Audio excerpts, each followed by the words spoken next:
Assalamu alaikum, good evening. Welcome to Questions with me, Mohammed Shafiq. As you know, it's just after 8:30 here in the United Kingdom. We're coming to you live from the studios of British Muslim TV here in Wakefield with this week's edition of Questions with me, Mohammed Shafiq. We're broadcasting on Sky Channel 752 and across social media at the handle British Muslim TV. Wherever you are joining us from around the world, a very warm welcome. Now, we want you to comment on the big stories we're covering tonight. You can call us now on 01924 231 083 or messages on the WhatsApp number, which is on the screen now. And if you're watching this on Facebook, post your comment in the chat box and we'll read them on air later. Tonight, we head to Luton and devote the first part of the programme to remembering Amani Liaquat, who bravely faced a battle with cancer and sadly died in February this year. In an exclusive interview, her beloved father, Khuram Liaquat, joins us to reflect on her life, her fight and her legacy. We then head to Huddersfield and talk to community activist Imran Safdar about the cost of living crisis in the country. So we want to hear from you tonight. You can call us on 01924 231 083 or messages on British Muslim TV across social media. Alternatively, you can send us a WhatsApp message. The number is on your screen. Now, the questions we're considering tonight: with so many suffering from cancer, what can we as a society do to help people survive and win the battle? What legacy would you like to leave the world? And how are you and your family coping with the cost of living crisis? Please share your thoughts now on 01924 231 083 or messages on WhatsApp or post on social media, and we'll read some of your comments throughout the programme. Now, let's get started with the programme and our first topic. Now, when you're 23, you're looking forward to a full life of happiness, success and building a family. What is not common is dealing with an aggressive form of cancer. Amani Liaquat was full of life when she got the devastating cancer diagnosis with a grade 4 glioblastoma multiforme GB, it's known as GBM, on her 22nd birthday. Now, when the standard treatment didn't work, friends and family and strangers came together in 24 hours to raise over £100,000 so that she could get specialist treatment in Germany. Amani didn't let cancer stop her. She did numerous fundraising and campaigning activities, including setting up a very popular podcast called Her Candid Chat to Amani podcast were well received, with thousands of people tuning in to follow her brain tumour journey as she explored issues such as loneliness and faith. And in one episode, interviewed Tom Parker, the wanted singer and fellow GBM patient who also died a few months ago. Now, after that podcast, Tom and Amani began on the same journey against cancer. They grew close and supported and encouraged one another. And when she died, he paid a handsome tribute to her and her achievements. Now, the family want to keep her memory alive. Her sister Malia will take part in the Queen's Baton Relay ahead of next month's Commonwealth Games in honour of her sister. Amani's father is Khuram Liaquat. He lives in Luton with his family. How can anyone cope with the loss of their beloved baby? But they have been so inspiring, and we're here at British Muslim TV are proud to pay tribute to Amani and all that she did in her short life. I'm pleased to say Khuram Liaquat is joining me tonight live from Luton. A very warm welcome to the programme, and such an honour that we're having this conversation here on British Muslim TV. Thank you, Assalamu Mohammed. Thank you for inviting us and helping us to, allow the memory of my beautiful daughter to live on. So that means a lot to us. Thank you. I suppose, firstly, my sincere condolences to you and the family. Lots of us across the country, if not around the world, follow her journey. How are you all now? How are you coping? Yeah, it's quite difficult because tomorrow will be 5 months to the day that Amani passed away. And, with grief, it doesn't really, when there's a loss of a child, it doesn't really become easier. In fact, I'd say for a significant period of time, it actually becomes worse. There's no word for the loss of a child. There's words for if somebody loses their husband, a widow, if somebody doesn't have their parents, they're orphans. But, the travesty of losing a child is so great that there are no words for it. The dynamics and the joy from the family are, completely sucked out when you lose a child. Any milestones that normally would be a source of joy now become a source of trauma. Like today is me and my dear wife's 26th wedding anniversary. And to be honest, we just didn't want to celebrate. It didn't feel right celebrating so soon after Amani's passing. I'm due to turn 50 in a few days' time. Again, I know that Amani would have been pivotal in arranging something for me. And again, I just don't feel, joyous enough to do anything. Eids are very difficult because they're supposed to be family events. And Eid now is just a constant reminder that our family's no longer complete. And that is very difficult, I think, for us all to cope with. But I think it's important that, we as Muslims, despite these trials, you shouldn't feel bad about sometimes feeling depressed or angry about this. These are normal human emotions, and we shouldn't try to suppress them. That's sometimes more dangerous. And there's nothing wrong with sometimes feeling angry about your situation or upset or depressed or getting help. I think it's important that we acknowledge that these are things here to facilitate us. Just saying I'm a Muslim and that's going to solve all the problems. Well, it doesn't take away from the fact that we're also human. And I'd say the death of a child has a rippling effect up and down the generation. So it affects the parents, obviously. My parents, her grandparents have been devastated, and her younger siblings have been devastated. Yeah. It really is a tragedy. It is massively for you and the wider family. And we're going to go into, because I know you've been very generous with your time, so we're very grateful for that. Tell us a bit about Amani. What was she like growing up? Oh, you don't want to start me on that. I could go on for hours. Go, please. Sorry. We've got the whole hour. We've got the whole hour. I think as brief as possible. She's from the day she was born, she's been an utter joy to us. Extremely confident without being arrogant. Had no problems. We can make friends with anyone, regardless of their faith or their background. Very protective over her younger sisters, like a good older sister should be, and a natural leader. She was always a very good child. We could entrust her with any responsibilities. And when she was at sixth form, she was involved in voluntary work with disabled children. Like Friends of Bright Eyes and these other charities, and even a university involved supporting, a number of causes, including the Palestinian cause. So she always wanted to give something back to the community. And that's always been Amani, even before she fell ill. Yeah, and she was very talented. You could see that in all that she did. Anything stand out about how she achieved that ambition at such an early stage? I mean, I think, there's so many events in Amani's life that hit me out to me. Obviously, as Asians, we're very keen on our kids getting a good education. We know that discrimination exists. It hasn't been, it still affects our children. And as a Muslim headscarf wearing woman, you're probably one of the most discriminated against groups. And so I was extremely proud that she worked hard. She valued education. She knew she needed that, something nobody could take away from her. I remember when she actually played a trick on us when she got her law degree result, and she telephoned my wife, knowing my wife would tell me everything, and said, "Oh, don't tell Dad I've got a 2-2 or something in my law degree." And she put the phone down, and my wife obviously told me, and I was moving all the furniture around the house to move back in the house, and I was fuming. I said, "I kept telling that girl, we've trusted you. You should be working hard and this and that." And then I rang her straight away. I said, "Amani, what have you done?" And she was crying on the phone. And I thought, oh dear. And then she goes, "Oh, no, I got a first, Dad." And I was over the moon, honestly. But you don't give Asian dads heart attacks. Our hearts are weak as it is. And of course, then she obviously wanted to do her master's.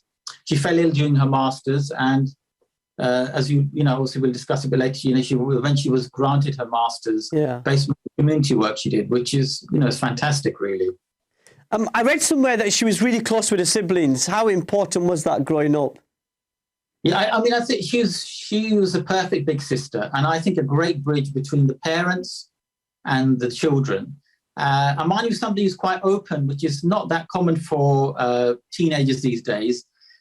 She loved to share stories with us, and we entrusted her with looking after her younger sisters. And she did a fantastic job. I remember when she first moved back from university, I think it was 2019, and I said, look, me and your mum have never been abroad before on our own. You went away to university for 3 years. You're clearly able to look after yourself, look after younger sisters. Me and your mum are going to go away for a short break.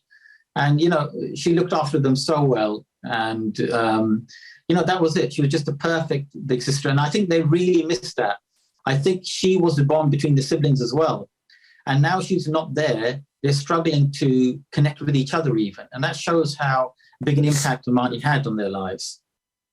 Yeah, and it's as you said, teenagers. I've got two teenagers in the house, so I can imagine what it's like. But it's also a real blessing that they were really, really close as siblings. Yeah, I mean, she was the real bond, and like I said, you know, you say teenagers, I call them teenagers because that's really what they are most of the time. But I think with Amani, she had this unique personality where, you know, she was able to connect with us as parents. While still being opinionated, we don't have a problem with that as long as it's done in a respectful manner. And I think Amani managed to tread that fine line of being respectful and also being able to voice her opinion, you know, and also be an advocate for her younger sister sometimes, which is also very useful. Yeah, that's really important. We're just coming to a very quick break. I know you're going to stay with us, Khuram. If Sure. Anybody wants to also ask a question or share their thoughts, but she had a massive impact, not just here in the UK, but around the world. Amani Liaquat, who sadly died from cancer in February.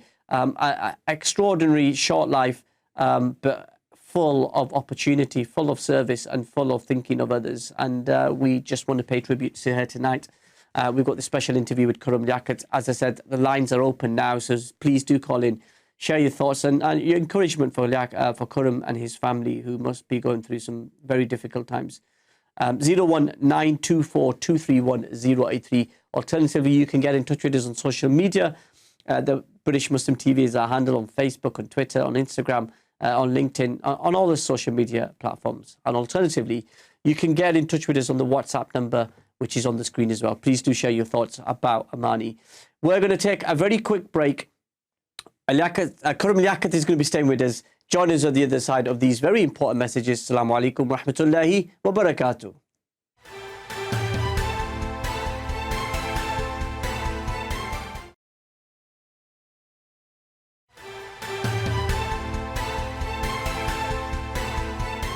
Assalamu alaikum, welcome back to Questions with me, Mohammed Shafiq, exclusively here on British Muslim TV. We're coming to you live from our studios in Wakefield.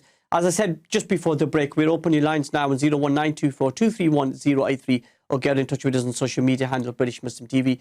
We have an exclusive conversation with the father of Amani Liaquat, Khuram Liaquat, to pay tribute to her life and how we can make sure that we all play a role to make sure that her memory lives on for future generations. Now, Khuram, before the break, we talked about Amani and her siblings. What was the relationship like with Amani and, say, you and your beloved wife? Yeah, I mean, to be honest, you know, she's our firstborn, and you know, they get that special attention that none of the other children ever do, and they may play in some role as to why sometimes the eldest child lose confidence, you know, and that was her really. She was very confident. I think what I really endeared her to me is that obviously we raise our children and say, look, you know, heaven is, you know, at the feet of the mother, and you have to be respectful to your parents. And I think Amani really understood that, and we rarely had to tell her off. If she ever upset us, she was very quick to apologize. And I definitely regard her, you know, from quite a young age, more as a friend, you know, as well as being a parent. And I think again that's quite a unique relationship in this day and age. That you know, Amani was like an open book, happy to share, you know, what was going on in her life, and that's so important to us as parents. We are now, you know, there are a lot of children are on their phones. We have no idea what they're doing, but you know, Amani was happy to share her stories with us, and she kept us entertained all day and every day, you know, and she had a wonderful relationship with my siblings, her uncle and aunt, my parents. She's the first grandchild on my side, and a great ambassador for the Muslim faith, because on my wife's side, my wife's a convert, her family are not Muslim, but they had a huge respect for our religion just through how Amani was with them, and I think that's invaluable, really. A great ambassador. Yeah, we're getting lots of text messages coming through and WhatsApp messages. I just want to, if you allow me to share a couple. Yeah, sure. This is from Sister Sarah. She says, Assalamu alaikum. If I may say that Amani was an inspirational person, Allah bless her and reward her with Jannat al-Firdaus. I would like to ask the following question. Where can Muslim brain tumour sufferers obtain culturally sensitive support? Yeah, culturally sensitive. Yeah, I mean, look, at the end of the day, again, we'll discuss this a bit later. Amani set up her Instagram page, and there's a reason behind that, and it's all about cultural. Our community sometimes feeling uncomfortable about things and about discussing them. So our purpose and role in life is to not just to get funding for cancers, but to create awareness worldwide and in our community as well, where there's this reluctance to discuss illnesses and almost it's a bit of a South Asian thing, maybe almost a bit superstitious about it, and we're like a closed book, and we need to be more open about it. And I think that was part of why Amani wanted to share her life with everyone, and I think by doing that she's encouraged the South Asian community, the Muslim community, to be more open. We have to, because we're not going to make a difference by keeping these issues to ourselves. Yeah. And Saika Khan from Bradford says, Amani created a legacy by making her fight public, so she could really make a change and create a lasting legacy. We send you our love. Thank you so much. That means a lot to us. Honestly, there's loads more coming through. I can't even get through some of them. There's just so many to get through. And it's important. Yeah. Sorry, please. Important. Some people feel scared to approach us and say, "Should we look? It's been so much." They may get upset. Nothing makes us as parents happier to know we will never forget Amani. Nothing makes us happy to know that you haven't forgotten Amani, and that's important. So don't be shy to reach out to us, to speak to us. We love hearing about our daughter. Yeah. And she was very strong, and she was a fighter, and she never stopped doing good until her final moments. What an extraordinary person, and what a story that is, wouldn't you say, Khuram? Yeah, I mean, her journey was relatively short, but the impact was huge. We're talking 22 months with a terminal brain cancer diagnosis, which affects every part of your body, starting with the brain.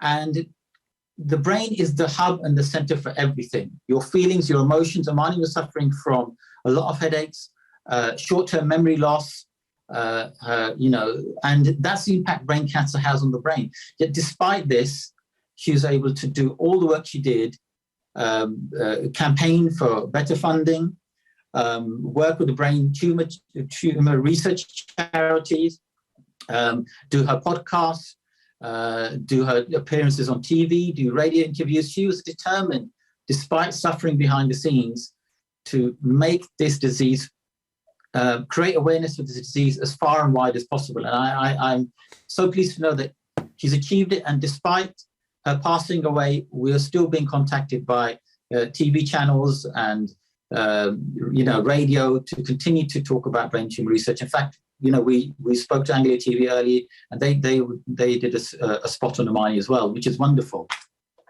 Yeah, it's really, really important. As you said, you thought she was doing her masters when she got the diagnosis. How excited was she that she was doing her masters? Because education would have been important. Yeah, I think she was more excited about going to university because obviously that was her first opportunity to go away from home. And at the end of the day, I've only got daughters in my house, so but like my house, yeah. I've got 4 daughters, so yeah, I know what it feels like. You beat me there, so yeah. I had 3, but I've got 2. I love bless you, man. But the amazing thing is that we value education, and when our children behave in a certain manner and do things right by themselves and by their parents, then we trust them. And we had no problem with Amani going away. She'd done really well in her A-levels, and she's wanted to study law, and we were happy for her to do so. And, we went and involved ourselves going to the universities with her. and she picked one which is thankfully very close to us, not too far away, Leicester.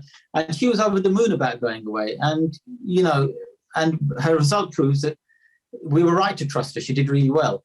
She wasn't so keen about losing her freedom and coming back home. And so I think once you've got your independence, being told to get up and tidy and do this and do that, you don't like it. But, you know, she came back and she said, right, Dad, I don't want to be a lawyer. I said to her, look, you could probably go to the city. You've got first, you've got good opportunities.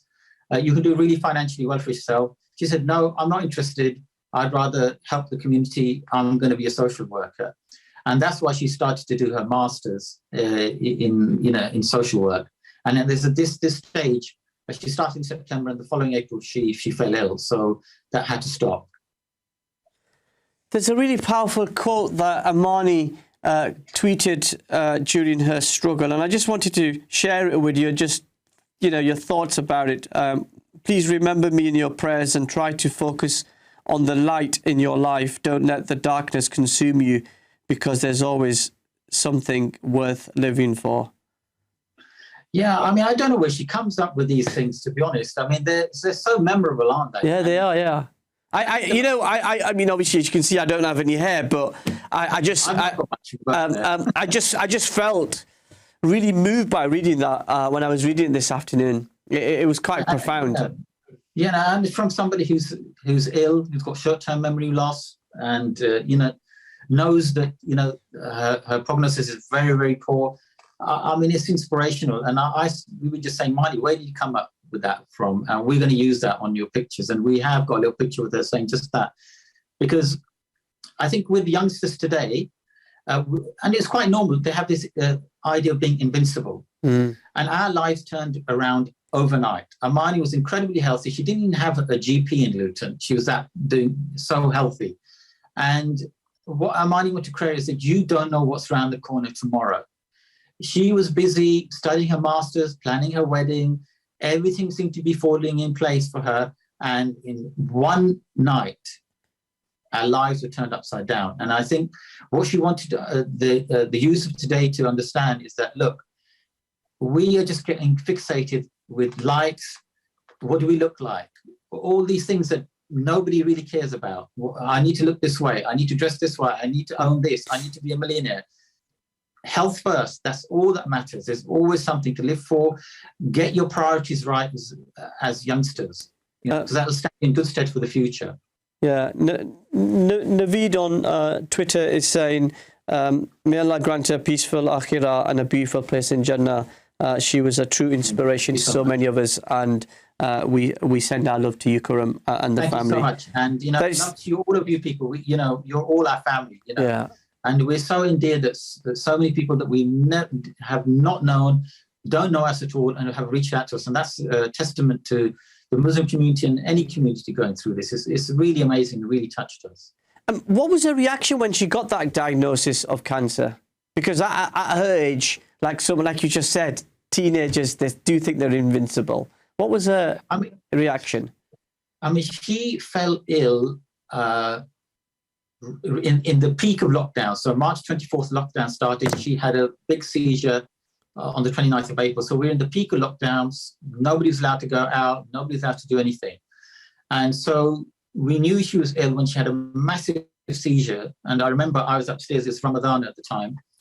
I think I was doing wudu. My girls were downstairs, and she hadn't been feeling well that day. She'd had a headache. It was her birthday.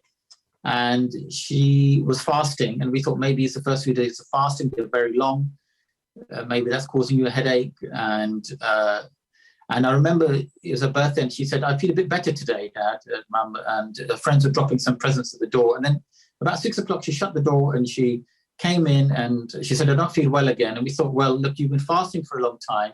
You can either carry your fast on for a few hours, or you can, you know, break it and make it up some other time. And she said, but you know what, I'll just go and rest, and I'll, you know, I'll just wait till the fast opens. And I think what happened is she had a room downstairs, and my wife knew she wasn't feeling well, and she heard the bin get knocked over. And so just mother's instinct went in to take a look, and she saw her face pressed in the pillow. And she said, Amani, what are you doing? You know, why are you sleeping like that? And she thought it was like a joke, some sort of joke. And it's only when she got closer and pulled her a bit, she realized she's having a full-on seizure because there was blood coming from her mouth because she bit her tongue. And all the hell broke loose in the house. The girls were screaming. I was upstairs and I thought, there's kids playing on the street. And I didn't. And then all of a sudden I got a bang on the door upstairs from the youngest saying, Dad, come down. Mum, Marnie's having a seizure. Came down and, our lives changed forever then. I'm really sorry to interrupt. We're just going to have to go to a very quick break. But before we do that, Amalia is watching us from Jakarta in Indonesia, watching us on social media. She just says, I've just offered my Fatiha and send you much love. We're going to take a very quick break. We'll be back talking to Khuram Liaquat just after this.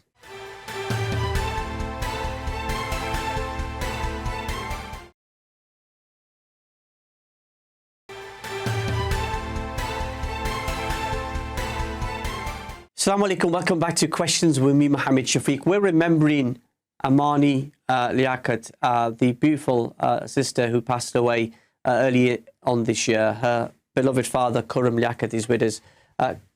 Khuram, you were talking just before the break about that moment where, something was wrong and it's Ramadan, it's the lockdown. Apologies, we just had to take a very quick break there, but please continue that story. Yeah, I think, there were one or two signs before the actual major seizure. Obviously, I remember she was complaining that she seemed to have lost her peripheral vision when we were having dinner once, 1 or 2 days before. But the problem was, because it was lockdown and the vision got better, we thought, oh, okay, it must be just a bad migraine and something like that. And I remember once after opening fast, and this is close to 9:30, she had a bit of watermelon to open her fast, and she threw up. And we thought, that's really strange. Why would you throw up? You've not eaten for nearly 24 hours. It can't be food poisoning. And again, we just put it down to, okay, she then later on, she ate all her meals, so she must be feeling okay then. So she'd had a few headaches before, and then she complained about some fireworks in her eyes. We realized now that there could have been mini seizures leading up to the big seizure. But when she had a major seizure, she was transported, we called 999, she was taken to the hospital. They allowed my wife in the ambulance. And what happened is she had another big seizure in the ambulance. And then they lit her to the hospital and they wouldn't allow my wife in. And so she had to come back home. And then about 10 o'clock that same evening, we received a phone call from the hospital. And remember, Mani's 22 now. She's still a baby, but she's considered an adult. And I remember they said I think my wife answered the phone and they said, we found something on a CT scan. We don't want to tell her on her own. One of you needs to come in. And we thought that's really strange. It's a heart of lockdown, no visitors allowed, full PPE. We thought this can't be good. So my wife drove down and she telephoned me from the hospital to say they found a brain tumor on her scan.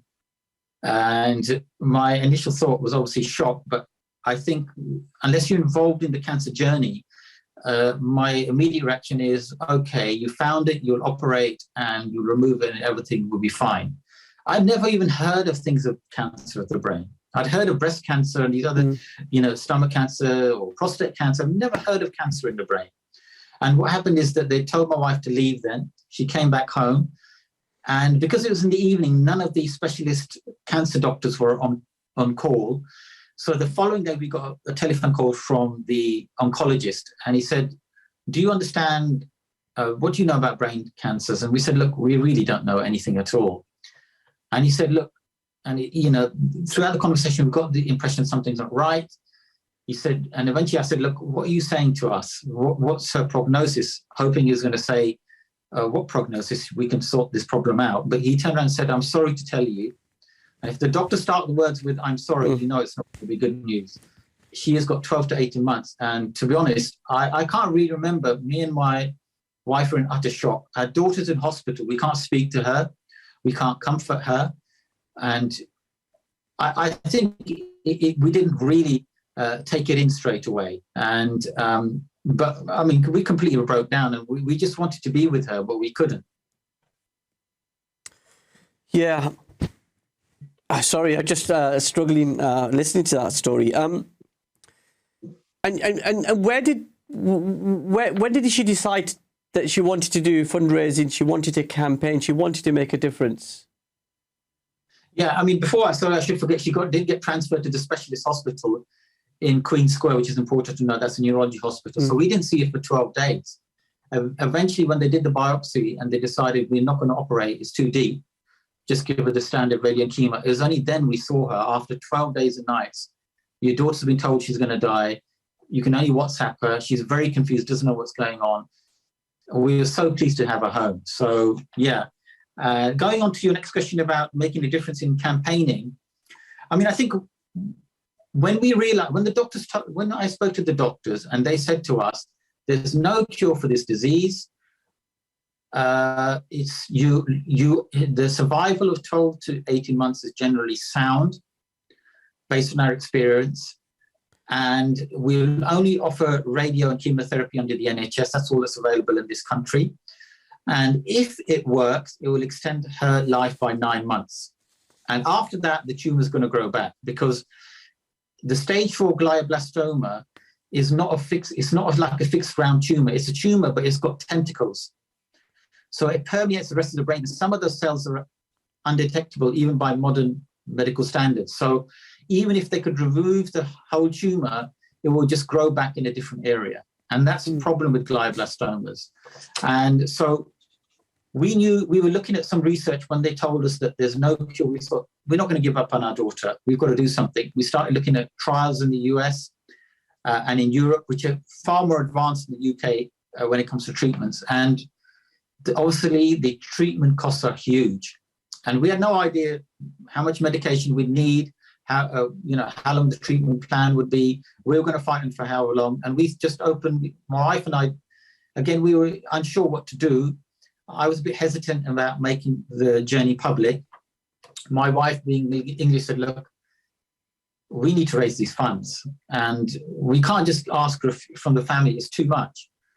And so we thought, right, we're going to do a fundraising. And we raised 107,000 within about 24 hours. And my wife and I were unsure, because this is an amana, a trust from people. We didn't know how much money we'd need. So we made a family decision to close the fund and say, look, hopefully people will respect the fact that we closed the fund. And if we need money in the future, if we open it again, people will respect the fact that we just didn't keep it open just for the sake of taking money. And then through that, we thought, well, hold on, we can't take people's money and then not show them what we're doing with their money. Because as well as friends and family, there are many people who didn't know anything about my daughter supporting us. And we felt that we owed them, really. I know they didn't expect things from us, but we felt we owed them.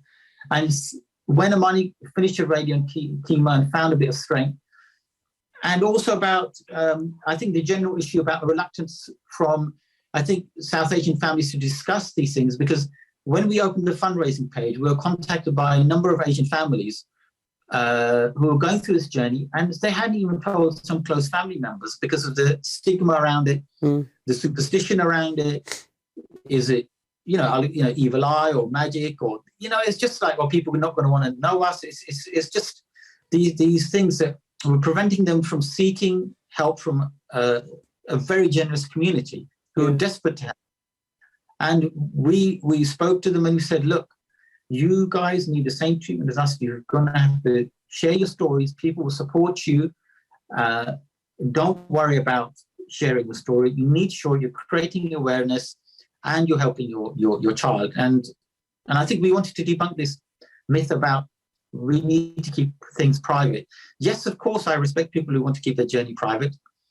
But sometimes if you need, you need to think about the bigger picture. And as uncomfortable as it is sometimes to do that, I think in the end, it was definitely the right decision for our family.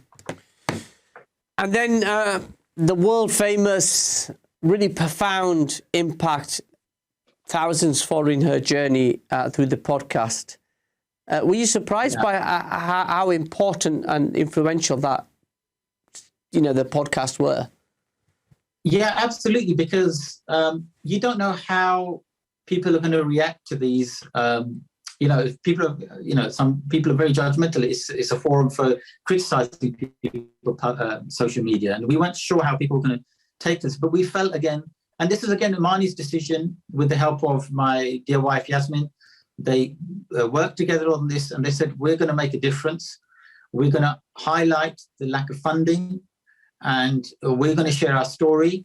We don't see many people from our community sharing their story.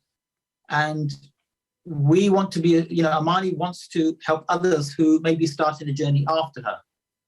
We want people to know that you can reach out to us, and we will join you on your journey if you need to, and help you, start a GoFundMe page if you need, if you're for brain cancer, because that's really our area of understanding and expertise. And through that, she had over 1,000 followers on her Instagram page. She had over 11,000 on her Twitter. And it just took off. People just endeared themselves, and the radio stations got in touch with us.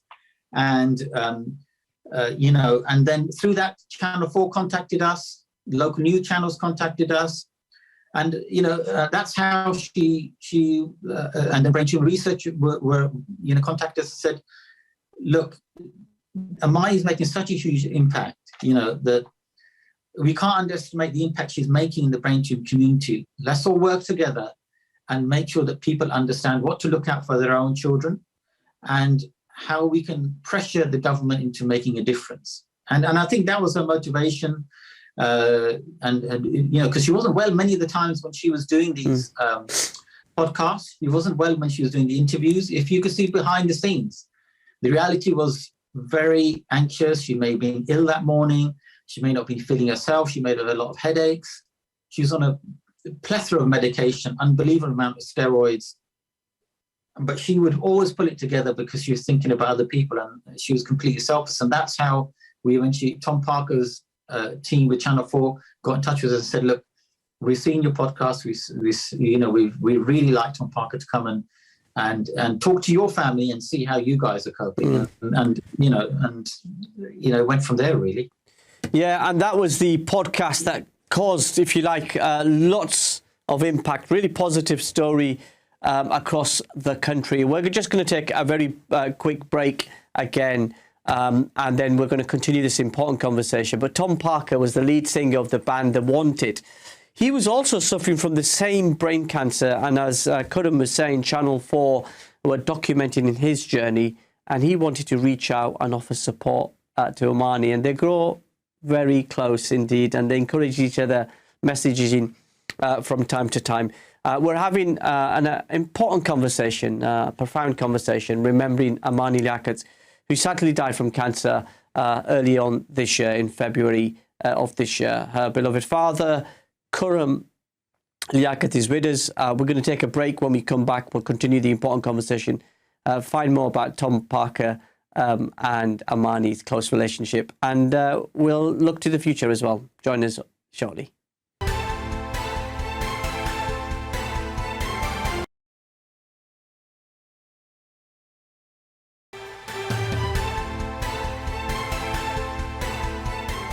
Assalamu alaikum, welcome back to Questions with me, Mohammed Shafiq. Tonight we're paying tribute to Amani Liaquat, the young 23-year-old who died from cancer, brain cancer, in February of this year. Her beloved father is Khuram Liaquat, and he is still with us.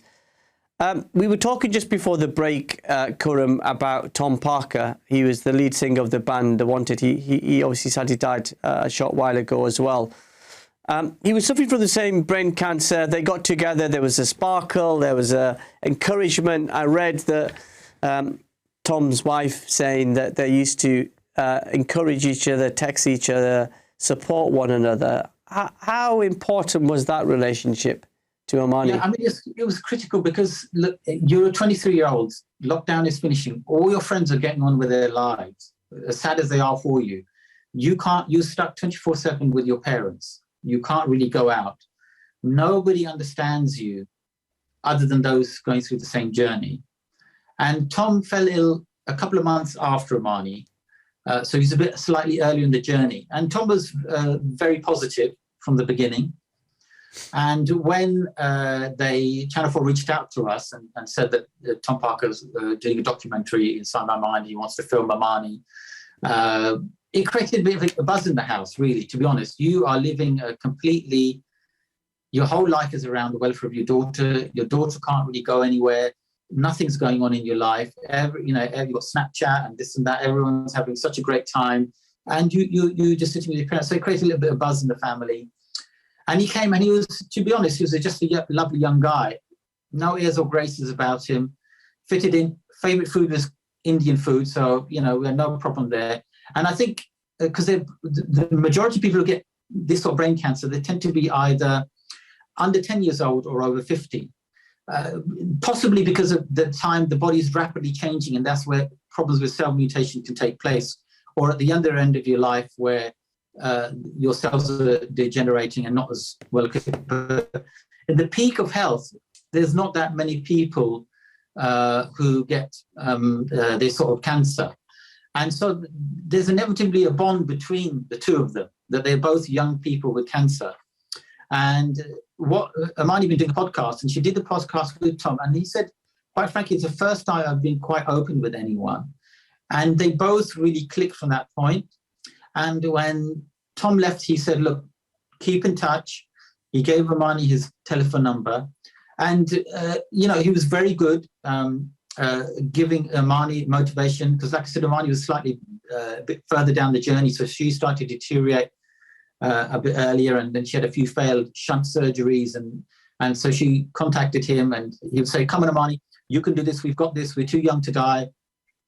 So and that usually used to, give us the will to fight on. And he was extremely supportive. When Amani passed away, he sent a lovely gift and a message to our family. And I think that really helped Amani, and helped both of them create more awareness. Yeah, because, some people take 70, 80 years to make the impact on the world and leave a really good legacy. Amani took 2 years to make such a profound impact on people around the world, and we're still getting loads of messages through. How proud are you? When you made the sad announcement that she had sadly passed away, you said she was your hero. Absolutely. I mean, it's very rare for people of our age to be inspired by somebody so young, and I'm thankful to Allah that we were gifted such a great gift for 23 years. Too short, not enough, but what a blessing to our family, what a blessing to her sisters, and what a blessing to the community and, around the world, and brain cancer sufferers everywhere. And, like I said, if we can't have Amani, we want her memory to live on. And we want her sacrifice to pay dividend, if not for our child, for somebody else's family. And that's critical to us, and there's a famous actor who once said something, you can live for nothing or die for something, and I feel that Amani, when she was diagnosed, she thought, I'm not going to leave this world without leaving no legacy or without benefiting the community after me. I'm going to do something. And boy, she did. Yeah. And as a family, you've raised over £100,000 for research into brain cancer. You talked about the fact that the resources weren't there to help beat this cancer here in the UK. Tell us a bit about what your thinking is around that, and what needs to change in the NHS so that future patients of this cancer don't suffer the same fate. Yeah. Funnily enough, it's glioblastoma Awareness Week and glioblastoma Day today. So we picked the perfect day to talk about. Yeah. And the reality of this cancer is, the grade 4 GBM glioblastoma, is that the 5-year survival rate, which is the benchmark used to see if people are really cured of cancer, is 5%. Now, if you compare that to things like breast cancer, which is over like 75%, or prostate cancer, if it's caught before it spreads, nearly 100%, leukemia about 65% 5 year, and then you look at brain cancers at 5%. We've got to make a change, because it's the biggest cancer killer of adults and children under 40. That's astonishing. The problem we've got, because it's a rare disease and complex because it involves the brain, nobody wants to put money to invest money in it. And historically, the government has invested less than 1% of cancer research money into brain cancers. And really, Amani just thought, isn't my life not worth more? And all those young children suffering from this disease who are passing away are just simply being written off. We've got to increase the funding. We need parity of funding. We need to, we only get a couple of million a year for brain cancers.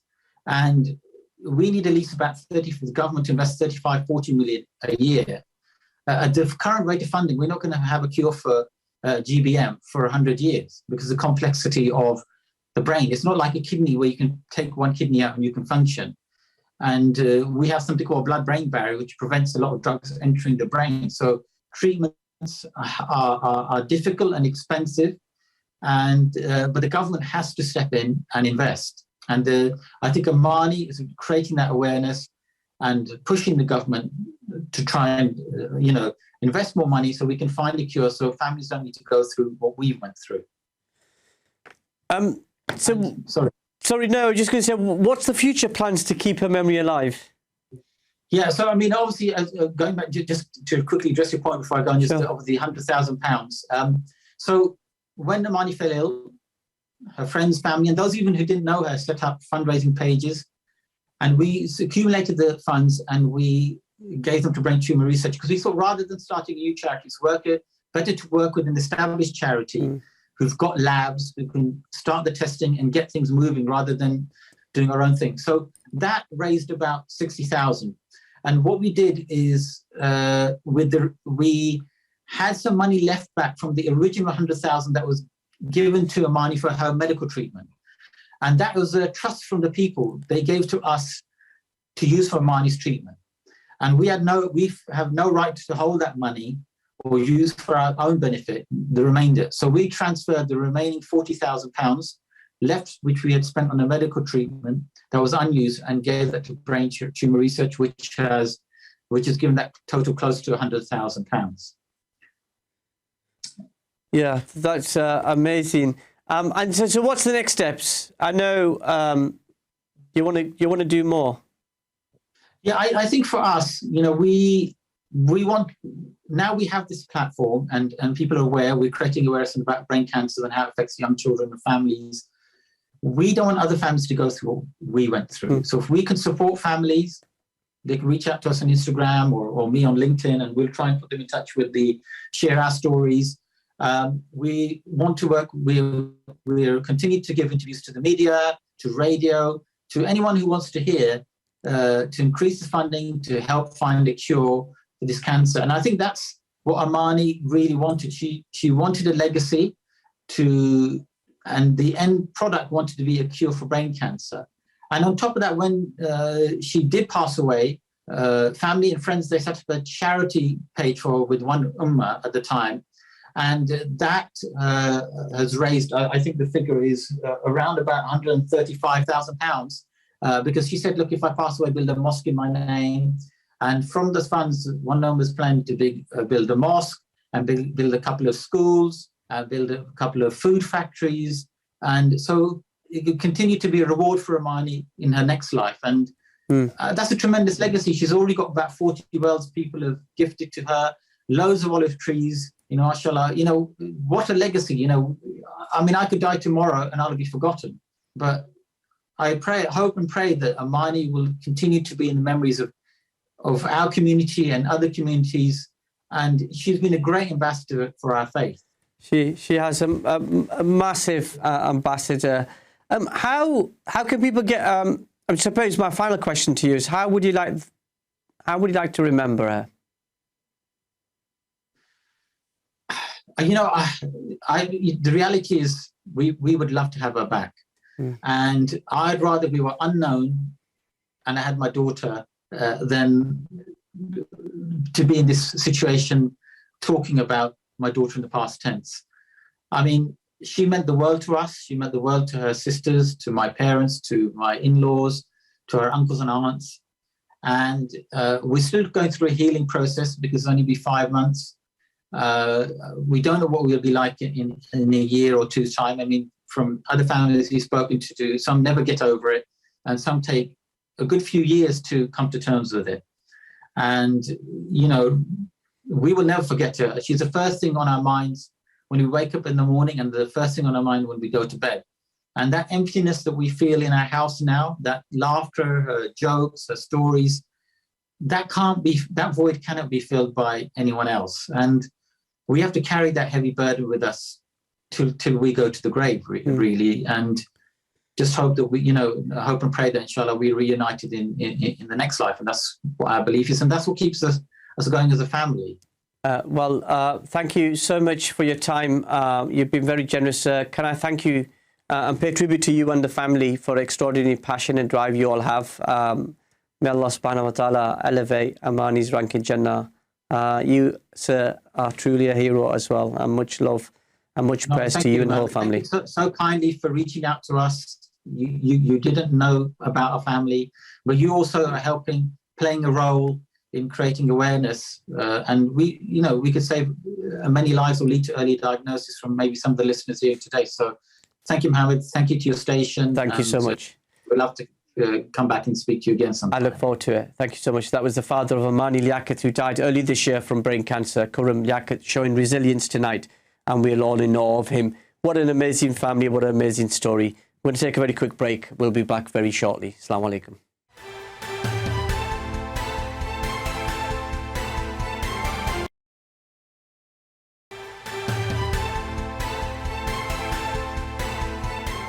Assalamu alaikum wa rahmatullahi wa barakatuh. Welcome back to Questions with me, Mohammed Shafiq. Now, often I don't lose, I don't know, I don't struggle with interviews. I'm a professional, but that was an extraordinary interview, and it was a very difficult listen. And if you're out there and you need some help and support, and you've been affected by the conversation we just had with Khuram Liaquat, please log on to britishmuslimtv.tv/support. There are a list of organizations that can help you. And if you've been inspired by Amani's story, as so many of you have been, you can also contribute to wider campaign. Share the Khuram's. We've shared on Twitter already, but we'll share it again. We'll continue to share that as well. What an extraordinary woman that she was. That at a time where you want to turn in and focus on yourself and your treatment, she wanted to think about raising her voice for the cause of brain cancer and having such an impact. And the messages we've got tonight, there's been so many apologies, we haven't been able to reach them. We sure hope that they will give comfort to the family. We will very shortly be heading to Huddersfield, just up the road from our studios here in Wakefield, to talk about the cost of living crisis.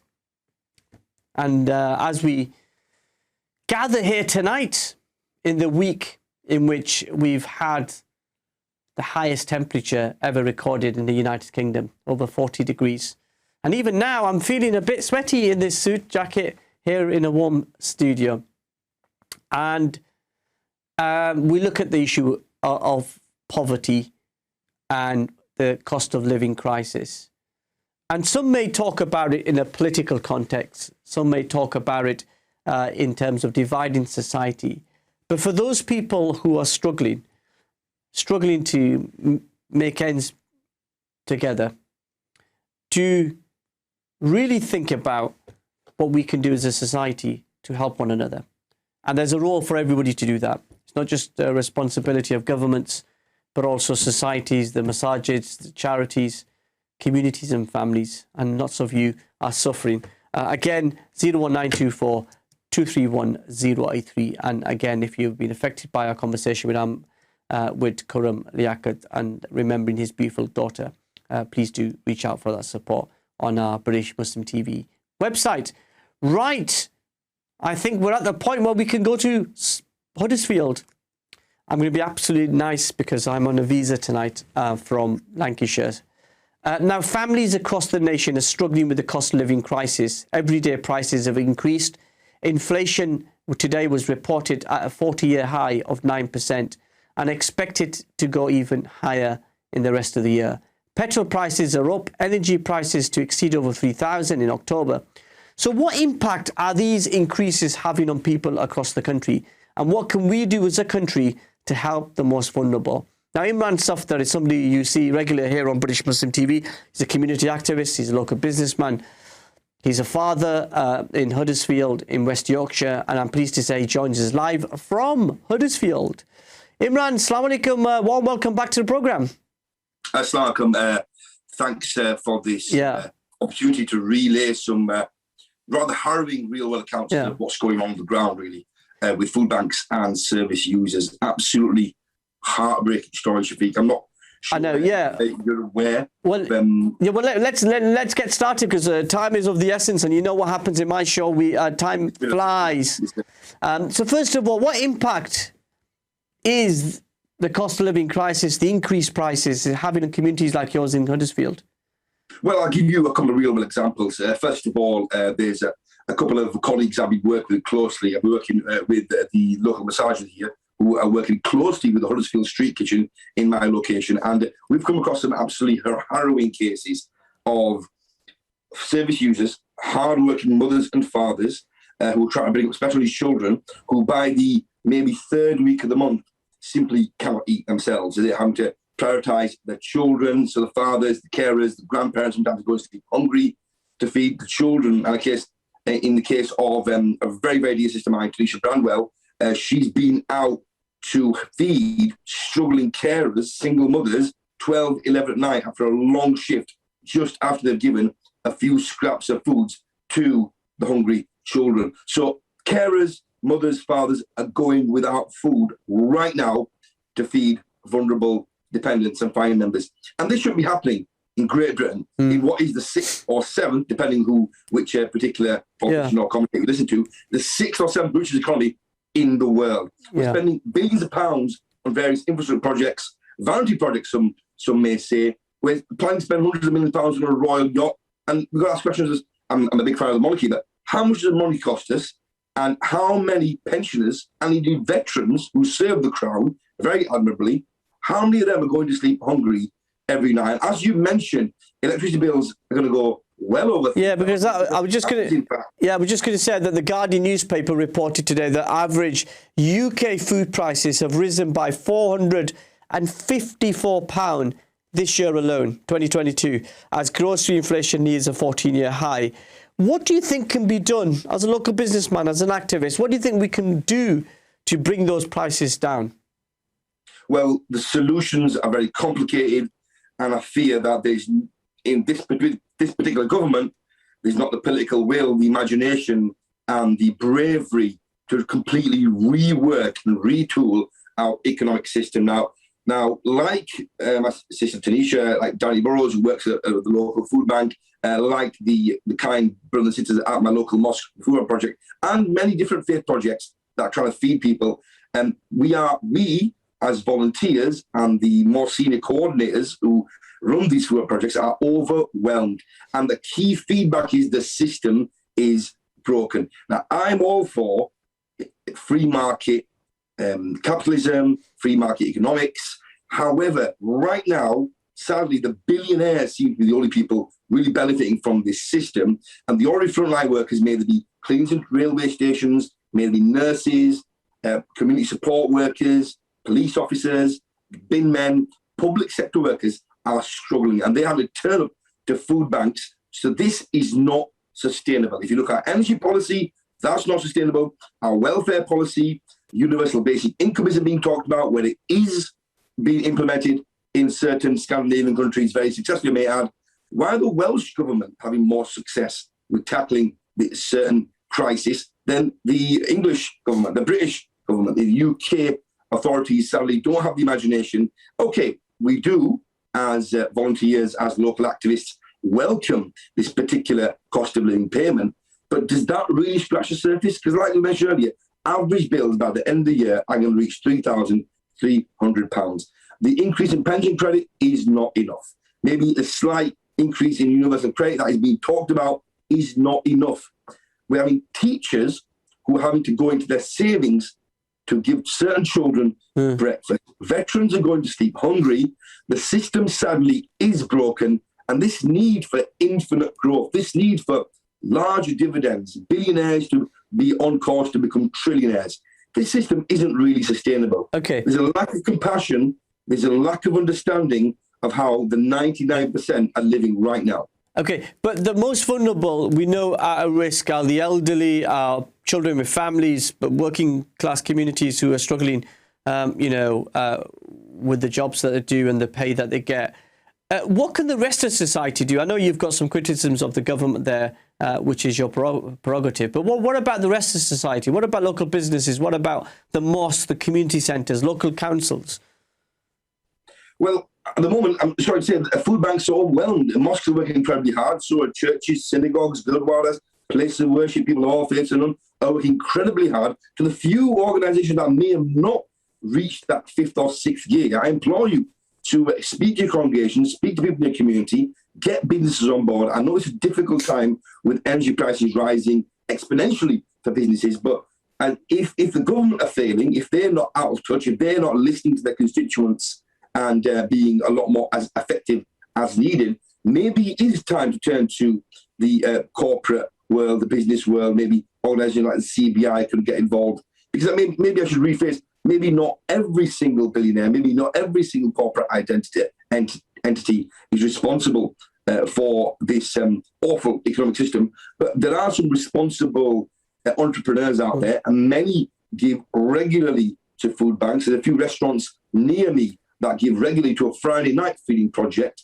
And again, we get some businesses from different faiths giving to the Sunday Huddersfield Street Kitchen project run by Danny Burrows near me. Also, there's some fantastic Muslim businesses helping Sister Tanisha Brownwell and I got here in Kirklees. But across the country, there are brilliant businesses. And I know it's a tough ask, but we need businesses to do more to pick up the slack, because right now there are pensioners withering away, gas bills, the debts are rising on their meter, the bills are unpayable right now, savings are being wiped out.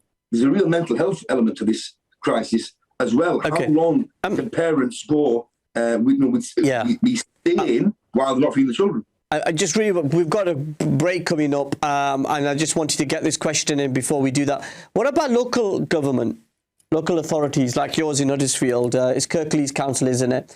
What do you make of what's happening locally and the support? Is it there? Is it helping? What's the level of support? Kirklees Council are funding various projects during the school holidays, but sadly certain groups have missed out. That is heartbreaking. And I do sympathise with the hard-working councillors who are having to make these extremely difficult choices between which project to fund. And of course, they've got to ring-fence autism care, other social care, children with special needs, people with profound disabilities. So it's really tough right now on local government, because in certain areas, and again, this is a difficult to talk about, in certain, what we say, opposition-held councils, there seem to be, and again, maybe you correct me on this, maybe you could be able to shine light on this topic, less funding going into certain Labour-run constituencies and councils than there are in Conservative-run councils. We've got to ask some serious questions about the levelling up fund. So councillors, leaders of council, people of government, stakeholders, they're telling you that there's a lack of funding coming from central government in order to fund projects. Again, for example, let's look at the Show Start project that was doing so tremendously well a few years ago. That's being shelved.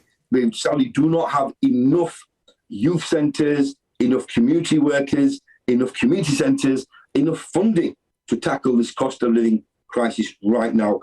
More and more families living from paycheck to paycheck, no savings, and by the second or third week of the month, the larder, the fridges are empty. Okay. Well, I know, Imran, stay there. You're gonna be staying with us for the final part of the programme. If you've got a question or your comments about the cost of living crisis, do call us now on 01924 231 083. I'm joined by Imran Safdar, a community activist from the great town of Huddersfield in West Yorkshire. We'll take a break. We'll be back very shortly.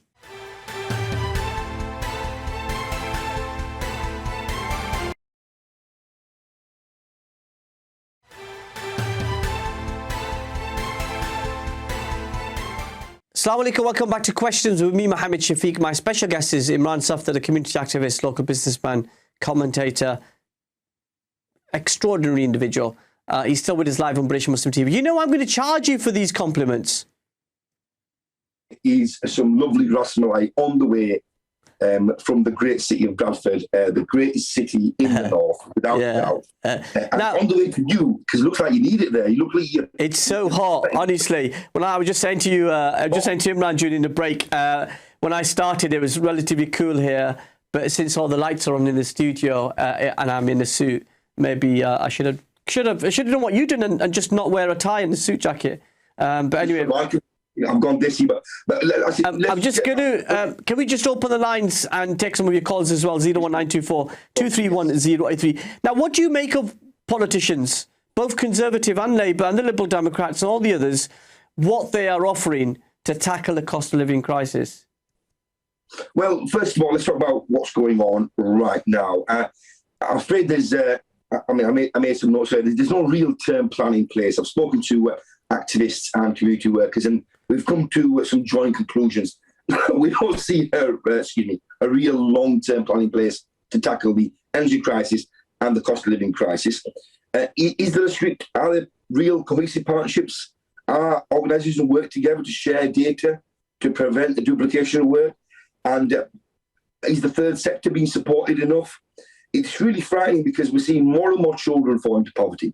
We're seeing more and more mental health issues linked to the cost of living crisis. We're going to see another fuel rise in October. And we're going to see, sadly, and this is very heartbreaking to say actually, I fear we're going to see some serious cases of hypothermia, pneumonia, and I do suspect, I fear, there may be some fatalities due to hypothermia, pneumonia, and people who are having to make those harrowing choices between heating and eating. We saw it last winter. So I pay tribute to the work of MPs like Zara Sultana that have given up their pay rise. Because remember, there was a rather inappropriate, according to some commentators, well, I think it's, as a citizen, a taxpayer, I think it's inappropriate. There was over £2,000 pay rise given to members of Parliament when certain police officers and nurses actually been given what is a real terms pay cut, derisory pay offer. Yeah, but there's lots of Labour MPs who haven't given their pay rise to charity either. Well, I call on all members of Parliament to maybe dig deep themselves. Are we all in this together? But right now, I fear that the Conservative Party, sadly, all they're doing right now is navel-gazing. They're congratulating each other. You've got two supporters of Boris Johnson who have turned on in the last minute conveniently to throw their hats in the leadership ring. And they're talking about they're more concerned about corporation tax decreases. They are more concerned about culture wars and perpetuating this bizarre Brexit fantasy and these so-called benefits. Fact of the matter is that, and it's I know it's a difficult subject. I know many people voted Brexit, and many people don't admit that it was demonstrably a mistake because this magical benefits, the sunlit uplands, have not appeared. Now, you may say, what's that got to do with cost of living crisis? Okay, let me put it clearly. Plain speaking English. Spoke to a lot of business people, lots of people import, export goods. Because of the hit the economy's taken due to Brexit, pound sterling, our currency, is weaker. When oil breached $100 a barrel, $120 a barrel, prices came down rapidly because the pound is weaker. Our fruit, our veg, our imported food, our fuel isn't coming down in price. The pound sterling is struggling. We are now the stick man of Europe. Okay, so you've talked about politicians, you've talked about government. Let's talk about the charity sector. Lots of food banks increase across the country. You talked about the mosque and the synagogues and the churches and temples. What can the charity sector do to help the most vulnerable in the run-up to winter? I mean, charities are working incredibly hard here in the UK as well. I've seen many Muslim organisations work very hard, and there are more charities springing up, but there's only so much funds out there. Well, there's less disposable income. Sadly, I fear that there's less money to go into the charity sector. So we've got to, I know it's difficult to say, we've got to all dig deep and try to, maybe chuck that extra kind of beans in, the extra kind of pasta, maybe a little bucket of our rice into the various charity food bank containers you see around the country in supermarkets. And one particular project that my dear Qadi Saab here at the local Victoria Road, Masjid Gosia, and across many mosques across the north of England, is encouraging the children who go to the madrasa, and I'm sure many of the faith groups are doing this, to bring maybe some chickpeas, some beans, some long life food items every week to the madrasa, the place of worship, to give to local food bank projects. So families are trying their best. These are very progressive and forward-thinking, positive ideas. Get the children involved in zakat, in sadaqah, in charitable giving. And obviously, I'm calling out to any Muslim viewers out there, please check on neighbours. There are people from the indigenous British white European community who don't have the family structures that us Muslims have here. And when somebody falls in hard times, there's a handy next door, maybe chachi, we've got family next door, and we muck in together when somebody loses their job or when something terrible happens. But who's looking out for the old, maybe Scottish, Irish, English, white European pensioner who's struggling on her own after family members may have moved away, who may themselves be struggling, or she or he have recently become widowed? So please, I know time's tough right now. Sound like a bit of an appeal, actually, but let's reach out. Let's look after our neighbours, because charity really does begin at home. So let's keep writing to our members of parliament. Let's keep protesting peacefully. Let's keep going with activism. Keep supporting local food banks. Let's lobby and sign petitions. Let's demand a fundamental shift in direction with our welfare policy, our economic policies, our energy policies. So I know it's difficult around. Many of you may think that, Shafiq, you may agree with me here, that it's falling on deaf ears. But not all politicians are the same. There are good men and women in every party. We've got to keep on lobbying, keep on campaigning for social justice and for children to be fed this way. But you could certainly argue that people from all political backgrounds, whatever your political persuasion, wants to do good. Now, Martin Lewis, the money-saving expert founder, has warned this week, in newspapers to the politicians of financial capitalism. What do you make of this? The sense that there is going to be a huge increase in energy prices later on this year, which is going to tip lots of people into life and death, according to Martin Lewis. Absolutely heartbreaking, harrowing when you think about the predictions being made by Martin Lewis. And he is the money-saving expert. He's highly regarded. He's remained apolitical, independent, and maybe he still is, but he's made some excellent points. And he lost his rag, actually, with Ofgem and the energy companies. He feels they're not doing enough. And when we talk about the energy companies, we've got to look at the French model and the Spanish model. They've held a share in their energy companies. So their companies are not being privatised, unlike ours, which gives a level of state control. Is that what we're lacking in the UK? Is there a case for nationalisation? Who's talking about this? What's the future of our energy sector? Is it sustainable to keep burning fuel, which we as a nation can no longer afford, on an environmental level, on a financial level? Has the government been too lacklustre and too late when it comes coming out of the blocks when it comes to green projects, nuclear projects, sustainable energy projects? Look at offshore wind. Has that been explored enough? Right now, I feel that we're going to face maybe a year, 2, 3 years of extreme pain.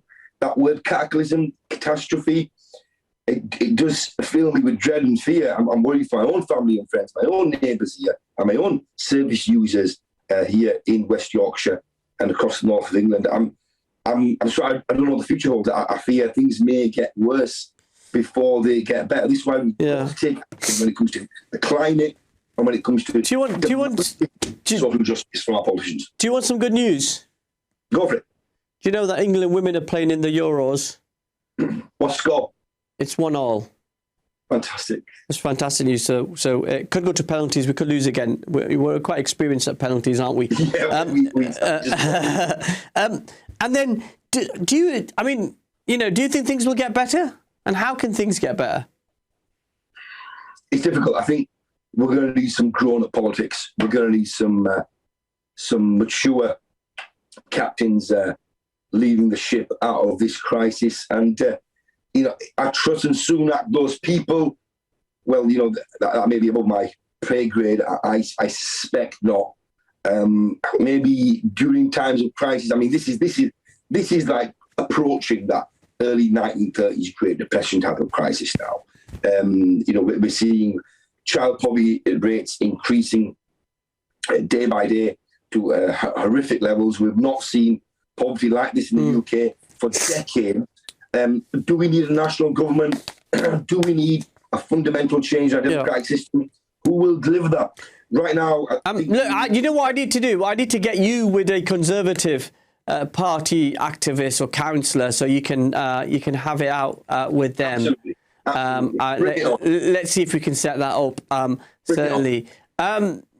Just final question, I suppose. We've only got about 30 seconds, but we see events in Ukraine, which is potentially could lead to a reduction in oil prices, and that could then have an impact in bringing inflation down. How hopeful are you that you can see that change, that we're going to see that change? We've got about 30 seconds, 40 seconds. It may bring the price down slightly, but there's an elephant in the room, and it's Brexit and the economic damage that's been done to sterling, to UK PLC, to Great Britain, by this self-defeating project. We're the only nation for decades, if ever, who've imposed sanctions on our existing economy. And we're struggling for skilled workers, unskilled workers. The queues are just ridiculous. It's costing more to get goods into the country, to export out of the country. Okay. That cost adds up, and that means more cost at the till. Well, thank you so much for being my special guest tonight. You're up for it. Let's set it up. Let's get you with a Conservative, and then at least it can be a fair debate. But thank you so much, as always. Great to see you, my friend. And thank you for persevering during this hot weather. We've reached the end of another programme. I want to thank our special guests tonight, Khuram Liaquat and Imran Safdar. We're back at the usual time of 8:30 next Wednesday. We hope you have a great weekend. Next week, we'll be talking about the chaos during the Hajj this year for European and American pilgrims. Assalamu alaikum.